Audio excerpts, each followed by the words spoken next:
大家好，亞洲力量同埋香港法拉利車主會喺過去10年裏邊不斷致力於組織汽車文化同埋旅遊活動，凝聚亞洲各界嘅熱情同埋友誼，倡導互融共生嘅汽車同埋體育嘅文化。多年嚟，車主會嘅目的唔單止係舉辦活動，更係參與並貢獻於兒童同埋老人家嘅慈善事業，範圍遍佈整個亞洲。經歷18個月嘅籌備，慈善基金有限公司喺去年得以成立。呢個緣分始於10多年前，創辦者向生命小戰士會 LLWS 捐款，為對抗癌症病嘅兒童們帶嚟希望同埋能量。據了解，2023亞洲慈善晚會疫情後創下新高，不僅打破了生命小戰士會一次性嘅捐款最高金額紀錄，更重要嘅係展現亞洲大國嘅團結同埋慷慨。衷心感謝車主們嚟晚宴，慷慨嘅車主再下一城，捐贈出一部珍貴嘅法拉利550，該善款將全數用於幫助癌症兒童。適逢今年為中國意大利建交55週年，亞洲力量作為亞洲超級聯繫人，將分別安排2位知名香港和意大利藝術作家，於一部法拉利550車頭冚上油彩塗鴉，創出一幅以中意邦交55週年為題材嘅油彩藝術畫作，以及此珍貴藝術品出售所得將會全數捐贈於法拉利車主會慈善基金，幫助病童及低收入家庭嘅小孩和長者。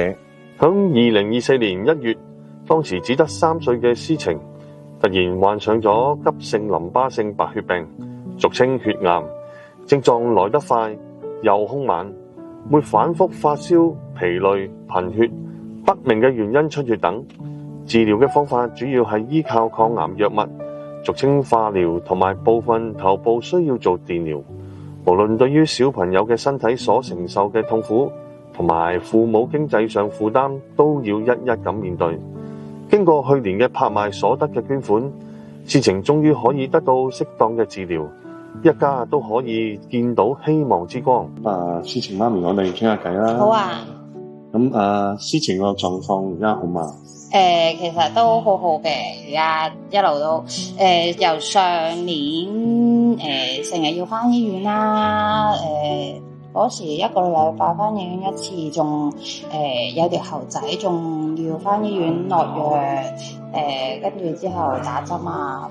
而家咧就唔使啦，而家可以過返正常小朋友嘅生活，可以出去接觸呢個社會，返學，係啦。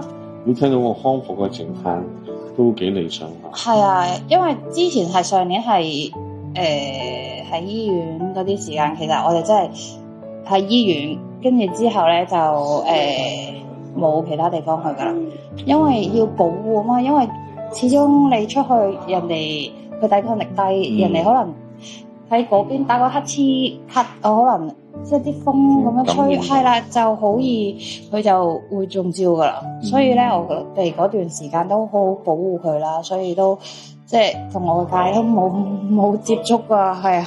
好嘛。所以而家可以出翻嚟接觸翻個社會啊，同下佢去公園玩，出街食下嘢啊，咁啊就真係好開心啊，係啊。睇到你哋有翻啲笑容，係啊，同埋好開心啊！而家去食下呢個，係啊，以前都唔俾呢啲啊，因為都擔心咧，同埋佢係要食嘢一定要密封式啦，同埋咧煮起嗰啲嘢食咧就一定要2個鐘頭內食晒。哦，係啦，因為驚有細菌啊。係啊，咁一有細菌感染又要翻醫院啊。係啊，咁而家就可以放心好多啦，所以1年之間真係相差好遠。思晴中唔中意車啊？中意。咁我哋試下車好唔好啊？兜你一轉遊車河。好。咁我哋出發啦喎！好，我哋上車啦。我哋而家上車啦。好，我開門俾你先。好，慢慢啊。哇，好叻女喎！好啦 ，OK。思晴準備好未啊？準備好，我哋出發啦！2、3，出發。